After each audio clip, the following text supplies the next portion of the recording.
Hello everyone, আশা করি ভীষণ ভালো আছো, সুস্থ আছো। প্রত্যেকে সুস্থ থাকা খুব দরকার।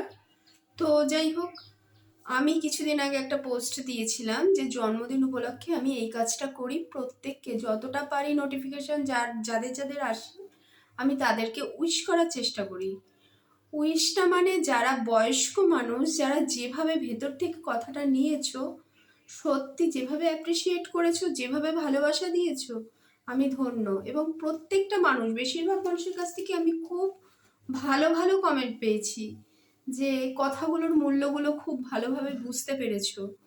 সব সময় যে তোমার কমিউনিকেশনটা, তোমার স্বার্থ নিয়ে যে জীবন চলবে, এখন ফেসবুকে তো সবাই ফলো করা মানেই একটা বিজনেস টাইপের ব্যাপার হয়ে গেছে।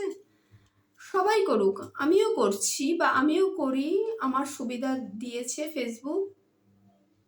কেউ যদি ফলো করে আমাকে যদি কিছু উপকৃত হয়, আমি যদি কাউকে ফলো করে যদি আমি কিছু ভেতরে ঢোকাতে পারি ভালো কিছু, সেটা আমার জন্য অনেক ভালোও দিয়েছে, মন্দও দিয়েছে। তো যাই হোক, অন্য কোনো কিছু নিও না, মানে যারা যারা আমাকে ভালোবেসে প্রায় 54,000 লোক ছাড়িয়ে গেছে। আমি আজকে ভিউজটা দেখলাম, তো ভিউজটা তো ওইভাবে লেখার উপরে দেখা যায় না, তোমরা দেখতে পারবে না, রিলসে দেখা যায়, ভিডিওতে দেখা যায়, ওটা থেকে ওভাবে দেখতে পাবে না। তো প্রচুর মানুষ ভালোবাসা দিয়েছে, প্রচুর কমেন্ট করেছে, এখনো পর্যন্ত কমেন্টের উত্তর দিয়ে যাচ্ছি তাদেরকে। আরও যাতে দিতে পারি, কমেন্টের উত্তর দিলে না মনটা ভীষণ ভালো হয়ে যায়। মানে কি বলবো, ভালো কমেন্ট পেলে যেটা হয় আর কি, যে তারা ভেতর থেকে ফিল করতে পেরেছে যে জন্মদিনের উইশটা কেন করা উচিত মানুষকে। একটা অজানা আননোন ফেস তোমাকে উইশ করছে বা আমি তাদের থেকে উইশ নিচ্ছি, সেটা ভীষণ জরুরি।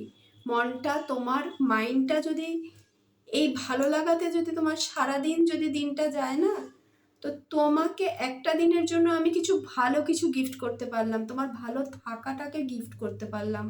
তোমার ভালো থাকাটা, একে অপরের ভালো থাকাটা আজকাল মানুষ দেখতে পারে না, কিন্তু মানে ভালো থাকা এইভাবে যে থাকা যায়, এইভাবে গিফট করলে যে এই উইশটা পেলে যে মানুষ সারা দিন সেটা নিয়ে চিন্তা করে যে অনেকটা সময় তার সেই দিনটা ভালো যায়, সেটাই বা কে কয়জন কতটুকুই দিতে পারে। তো এটাই হলো ব্যাপার। জন্মদিন আমার কাছে বিশেষ ব্যাপার, ভীষণভাবে, নিজের জন্য যেরকম, আমার পরিবারের জন্য সেরকম, এবং প্রত্যেকটা মানুষের জন্য সেরকম। তো এই উইশগুলো পেয়ে, এই কমেন্টগুলো পেয়ে আমার প্রচণ্ড ভালো লেগেছে, কারণ তারা তোমরা ভেতর থেকে অনুভব করেছো। আর আমার প্রত্যেকটা পোস্ট তোমরা ভেতর থেকেই অনুভব করো। খারাপ কমেন্ট নিয়ে আমি হয়তো আলোচনা করি, কিন্তু খারাপ কমেন্টের পাশে যে নেগেটিভ কমেন্টের কিছু পাশে যে এত ভালো মানুষের কমেন্ট থাকে, সেটা নিয়ে কখনো আলোচনা সেভাবে আমার করি না, কিন্তু করা উচিত বলে মনে হয়। প্রচুর প্রচুর মানুষ সব দিক থেকে ভালোবাসা দিয়েছো, দূর থেকে যেটুকু দেখছো, এপারে বসে কি ওপারে বসে, এই আর কি। তো ভালো লাগছে, খুব ভালো ভালো কমেন্ট করো, উত্তর যেন ভালো ভালো দিতে পারি, বিবাদ বিচ্ছেদ যেন না হয়, এটাই হলো কাম্য। তো টাটা। কফি খাবো, মানে সকাল থেকে এখনো কিছু কফি টফি খাওয়া হয়নি, চা তো আমি একদমই খাই না। তো কফিটা খাই, কফি খাবো, তবে দুধ কফি, সকালেই দুধ কফি খাবো। ন্যাচারালি আমি সকালে ব্ল্যাক কফি খাই, দুধ কফি খাবো।